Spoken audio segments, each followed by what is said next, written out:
You're listening to the DownShift podcast, taking you trackside for all things motorsport, with four mates from Melbourne breaking down the races, the drama, and everything in between, all with a little banter and a lot of passion. If you love motorsport and cars as much as we do, make sure to hit that subscribe button so you're always on the grid with us. And if you really want to join the team, leave us a 5-star review and support the show through Patreon for exclusive content and bonus perks. So it's lights out, drop the clutch, and let's get racing.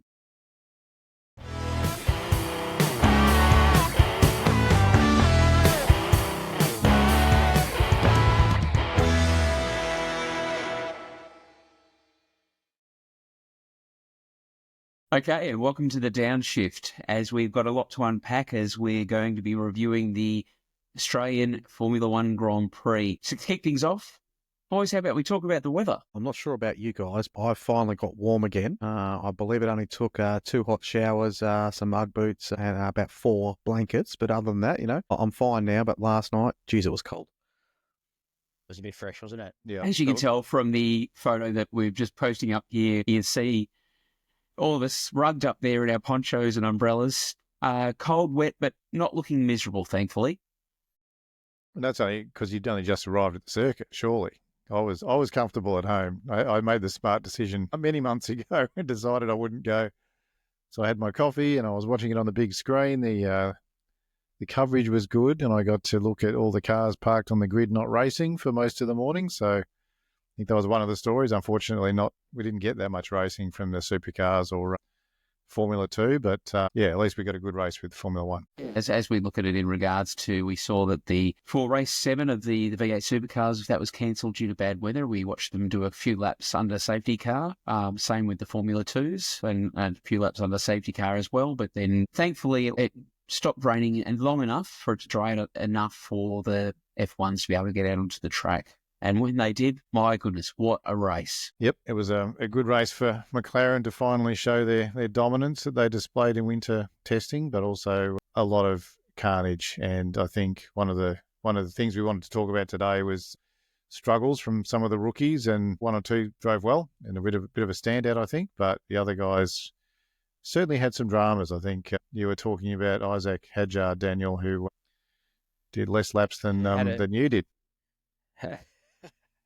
Yeah, less laps than less laps in the race car, the safety car, I think. So, yeah, a bit of an unfortunate day for him, and quite sad about it at the end. Probably a lot of pressure on him to do well. We had Hadjar who DNF'd on the formation lap, followed by Doohan on the first lap, and look, it wasn't isolated just to the rookies. I mean, it was under safety car, Carlos Sainz. With a bit of a torque surge, as he was showing just normal throttle, whether or not that was the engine mapping, creating the torque a little bit more, but also getting him to skip out and bin it into the wall. I did have a chuckle when he said, I think there was a torque surge, and I looked at my wife and said, what do you mean? Did he just put his foot down on the throttle? It was slippery though. Like when you saw Jack Doohan came off, Hadjar was probably the same. The track was super slippery when the rain had come out. There hadn't been really any running from any other cars on the track during the day as well. So all that water all morning would have washed away a lot of rubber. So it would have been a very slippery surface. But the white lines as well seemed to be an issue. And even experienced guys like Fernando Alonso got caught out, apparently with some loose gravel or something at turn 6, I think it was. So, yeah, really treacherous. Yeah, it was, turn 7, he spun into the wall on lap 34. So we saw that as a DNF, which actually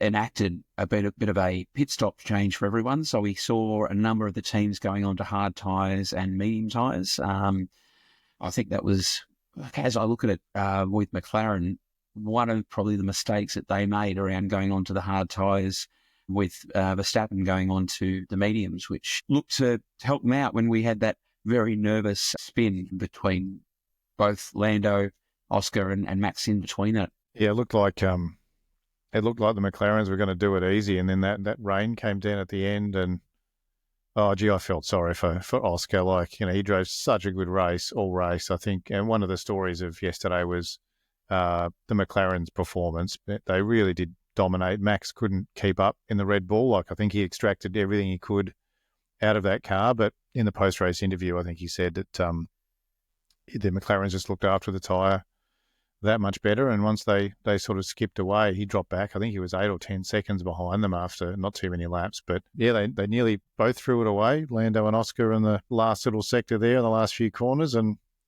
then Lando said he learned some tractor driving skills from Jeremy Clarkson to get out of the grass.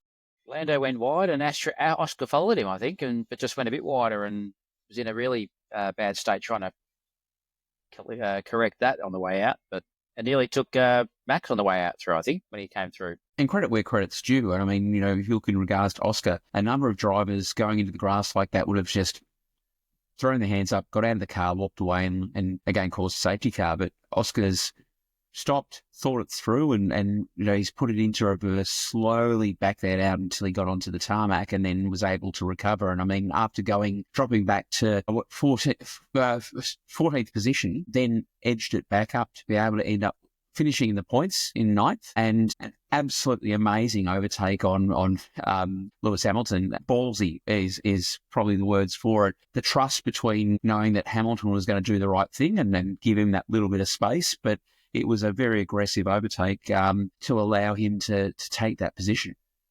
Mega overtake. And there was that, turns 9 and 10 there, the fastest turns on the track, really. And in the dry, they're up to 5 Gs of lateral force going through that corner. And I know it was wet, they were still going fast. And for Oscar to chuck it around the outside and hold that overtaking effort was just mega to watch, I'd tell you. It was unbelievable. So, yeah. Very, very impressive. If we go back to the start of the race, and I know I mentioned this as we were having a chat earlier on, it was nice to see Anthony Hamilton come up and console Hadjar as he's come off the track. I mean, you think about these young kids who have been working since they're, sort of 5 and 6 through karting, through all the formulas to come to Formula One. And so he's realised his dream of being an F1 driver, and first race, not even being able to get a single lap on the board. Obviously, he saw the emotion that caught him up. It was nice to see Anthony come up and give him a hug, walk with him as he's got the press all around him, cameras on him, just tell him to keep his head up. And this doesn't matter in the whole scheme of things. Yeah, it was nice to watch Anthony do that. I felt so sorry for the bloke. Like, obviously, he's made it to Formula One. Just wants to do well in the first round, as everyone does, and just, unlucky. Extremely difficult track to drive on when it was wet, especially for rookies. Like, in the first race of the season, it's a slippery track. It's a high-speed track. I think it's the 3rd fastest track on the calendar. It's even a higher average speed than Spa. So when you come off, you're going to come off and hit a wall and usually end your race. And a street circuit with painted lines that they all not complained about, but had issues with. Yeah, that too. And I think the other minor gripe Alonso mentioned was that he didn't think there should be corners on the track where gravel could be thrown back onto the circuit. So, they'd actually reprofiled and changed the gravel section on turn 6, I think it was, this year. So the gravel was closer. There was less runoff over the curb. And we saw that all through the weekend with V8s, Porsches. If a car ran wide on turn 6, it'd throw gravel onto the track.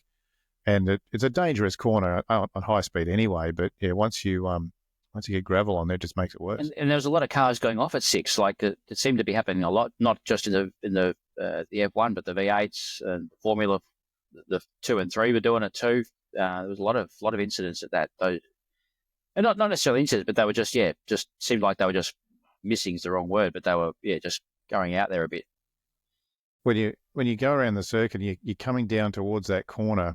Like in a Formula One car, I think you're in I think it's about 7th gear coming up to that corner, and they've got 8 gears. So they're doing a really quick speed, and it's a quick shift down 1 or 2 gears.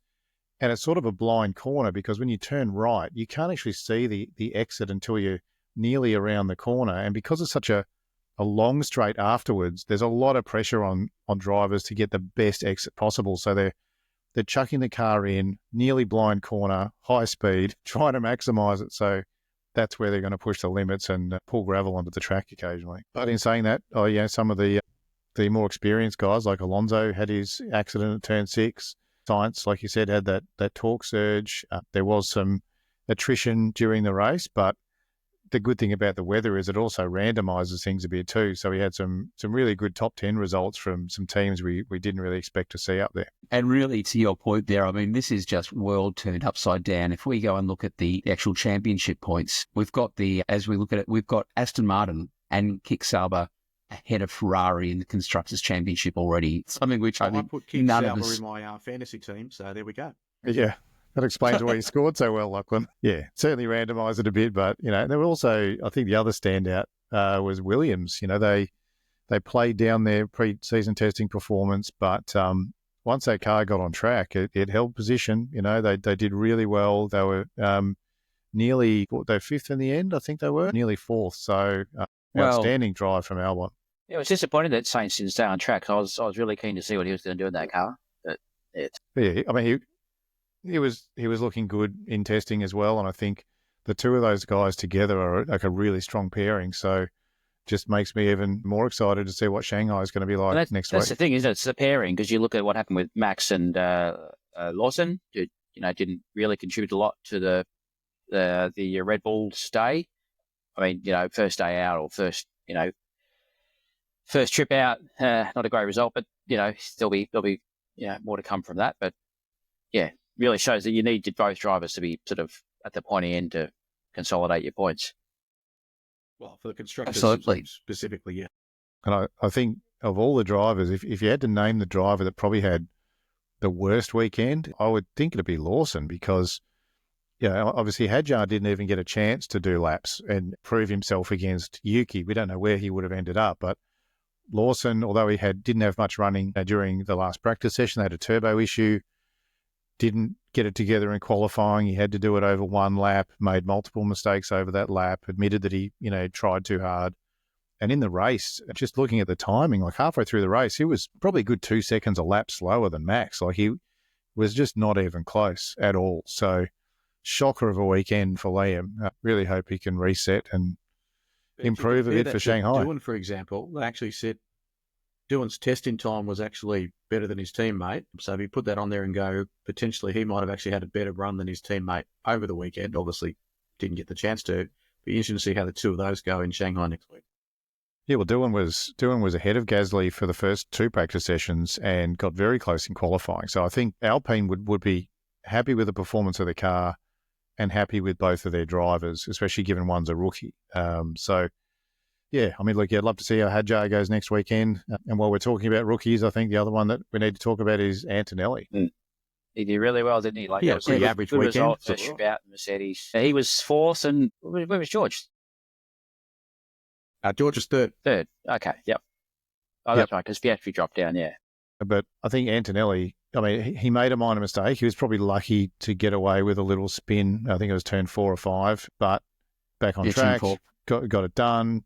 Did a really good overtake as well through turns 9 and 10, which I've seen on social media. Not as good as Oscar's, but it was very good. And yeah, it's a fantastic result for someone who's new in the car, new to the team. He's 18 years old. Like, God, I think back to when I was 18. No way I'd be doing something like that. So, mate, I saw you drive back then. You would have been in the walls. But the good thing for Oscar is if he doesn't do well in Formula 1, he can always get a job doing valet parking because he backed that thing really well. Yeah. Jeremy Clarkson came straight onto Twitter after that and offered his tractor reversing services to anyone who needed them. Apparently that's where Oscar learned how to do it. Well, and looking at Kimi, he is fast. So, starting at 16th on the grid, finishing at 5th. So that's 11 positions. And what that's done, we talk about driver pairings. It's now got Mercedes and McLaren neck and neck in regards to the championship. Yes, it's only race 1, but, you've got Lando who took out the race, Oscar who ended up finishing 9th and only taking in 2 points, but you've got George and Kimi up in 3rd and 4th, pairing with McLaren. So again, if that pairing can continue, and I know we're going to talk about team dynamics in the next episode. So for anyone wanting to hear our thoughts on how they're going to be working together, it's worth listening in. I know you say it's only one race, but Nathan managed to call Cam Waters after one race. So, I don't think it's too big a deal. Let's go back and check how well that worked for him. Well, he's nearly leading the championship, so he didn't do too bad. I mean, nearly. Sorry, nearly. That wasn't what you said after last weekend. Yeah, good to see Mercedes do well and equal on points now with McLaren in the championship. It's a fit. And Red Bull third, only due to Max. Like Max Max is Max. You're going to expect he's going to do well. So Red Bull still must think he's worth the mega dollars they're paying him for sure. Oh, he can make a slow car fast, can't he? With some, him and a bit of good strategy, and they can still win races. Yes, absolutely. Well, look, he was talking down the car leading up to the race. He extracted the most that he could out of that. From the start, he was fighting with Lando, with Oscar, took Oscar on the first lap. Mind you, Oscar did an amazing job in regards to coming in and picking that back up and getting in front of Max.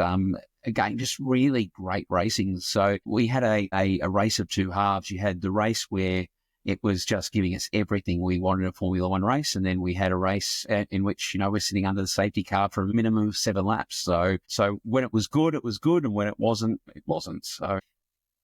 Are we going to see the continuation of Ferrari making dodgy strategy calls for their drivers for another year or what? I think Lewis is going to be happy for his engineer to stop talking so much. I think he was a bit. I don't think he was too impressed with that.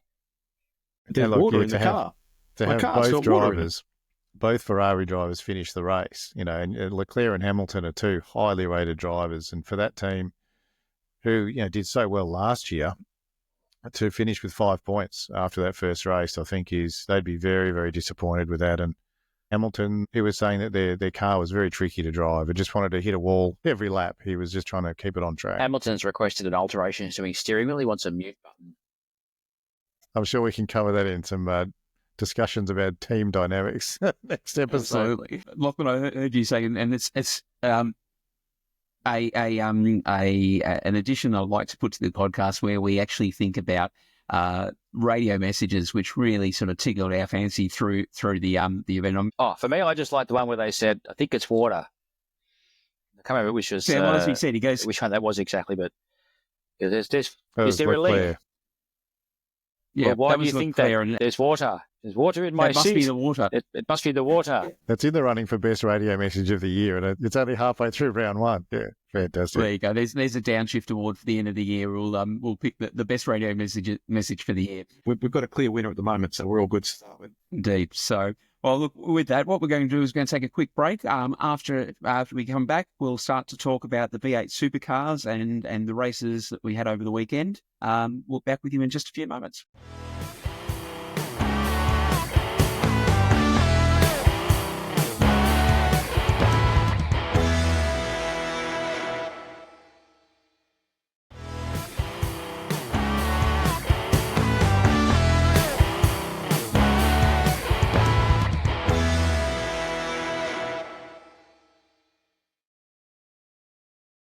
And welcome back to the Downshift, as we're now going to start to have a look at the V8 Supercars for the Albert Park race. So we're talking about races 4, 5, 6, and, well, it was meant to be 7. So we saw that a track that traditionally favours the Camaros, they continue to show dominance at Albert Park. Brock Feeney threw down the gauntlet, qualifying fastest on Thursday for race 4 and 5, reclaiming Triple Eight's dominance from last year. And then again, doing the same for races 6 and 7. What were our thoughts, team? Bit of chaos in those races. Like it was, like the gloves had come off, and the stewards were letting drivers get into it a bit. It was action packed. The first race was incredible, and it was a couple of good drivers getting shuffled to the back, and the midfield coming up. And again, like you said, there was some dominance from the Chevy teams. Brock Feeney, Will Brown in particular were fast.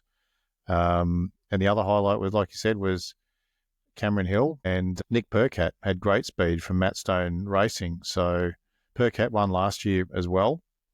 But yeah, they were really taking it to the Triple Eight guys. So it was really good to see. And what was good to see was that we didn't have a first place getter for each, the same first place getter for each race. It mixed around. So we had Brock followed by Cameron, followed by Will. So mixing things up. So if I can just go back and have a look at our predictions for that, I'm guessing that we didn't quite go as well in our V8 predictions as what we first thought. Well, having a look, well, of the four of us, I think Christian got 3 points for his predictions and I got 3. Which leaves Lachlan with 0 and Daniel with 0. So, no, you guys didn't do too well. But Christian and I, we didn't do too bad. Keeping our record intact. Good job. This is the golf game. but it's important because I want to keep those points because I got a 0 for the Formula One. So, I mean, I need to grab some points where I can. Well, how did I go in Formula Ones then? Oh, we can go through the list. Yeah. So look, we'll go from last to first, and so obviously from my perspective, I got last with 0 points with all my predictions. With Charles and Oscar just not helping me out. Followed by Schwags with 2 points, Lachlan sitting there with 4 points, but Nathan sitting there with 6 points. So if we tally them up, Happy's actually taken the lead with 9 points in total, closely followed by Lockie at 4. Followed by myself at 3. Nipping right at your heels, mate. Right at your heels. I'll celebrate the lead while I've got it. That's all I'll say. This may change very quickly, but my predictions were okay for the weekend. If we go to the stewards, maybe they'll do a Kimi Antonelli and let one of us turn that around. We'll remove a penalty.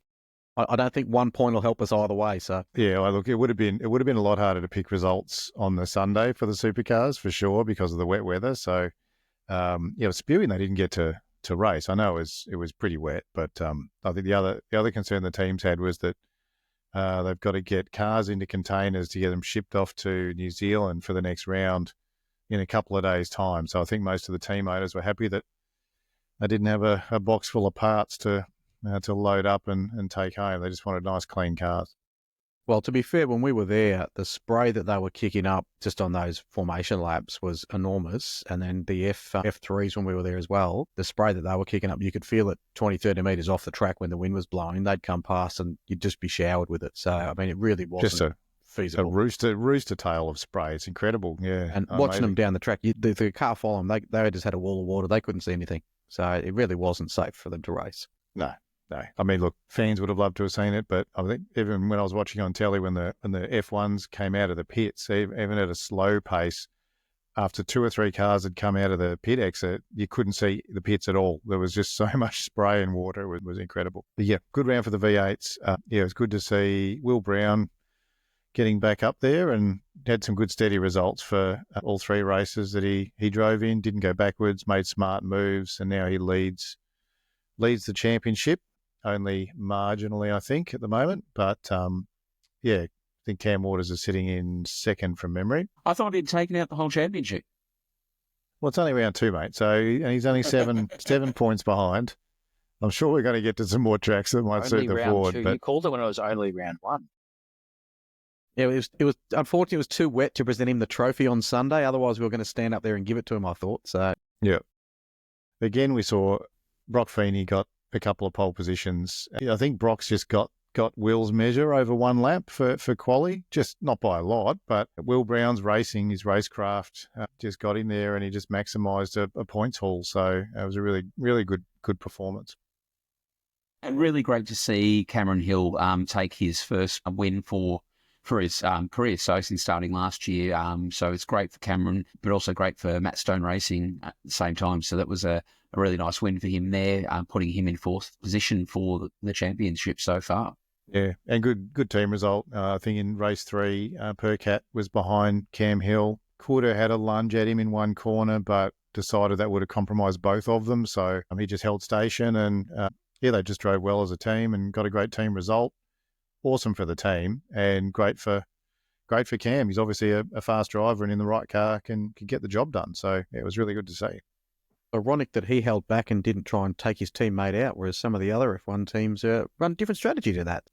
I'll tell you what, and some of the other V8 teams in the back of that pack, it was action-packed. I'd really recommend any listeners listening to this, watch the race highlights from the V8s at Melbourne last weekend. It was action-packed. It was really worth watching. It was good racing and good biffo. Well, you only have to see that Aaron Love, I mean, obviously that hasn't worked out. It didn't work out well for him, knocking into his teammate, leaving the team, but coming out of pit lane. So it can be carnage. We saw a lot of fender benders over the weekend. So again, as you're saying, Happy, really good racing to watch. Some very, very interesting bingles and also cars going wide and into the kitty litter as well. So yeah, I mean, you really wanted to qualify up the front in that front pack. Otherwise, if you were midfield, like 7th, 8th, 9th and backwards, you were just in a melee of cars jostling for position. So I did feel a bit sorry for Aaron Cameron because he had to step in when Aaron Love left the team, and Aaron Cameron just got boxed around for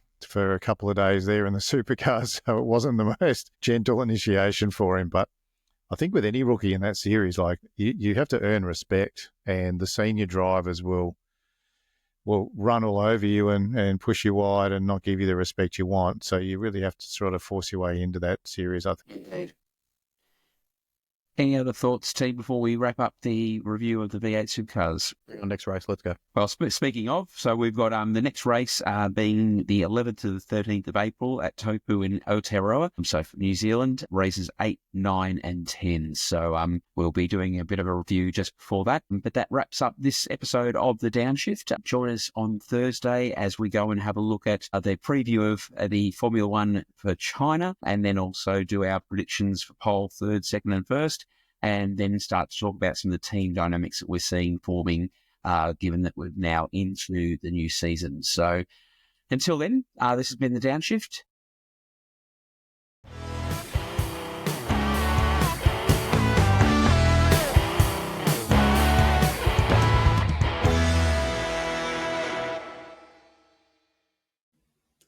That's the checkered flag for this episode of the Downshift. Thanks for tuning in and hanging out with us in the paddock. If you enjoyed the ride, don't forget to hit the like button and subscribe so you never miss a lap.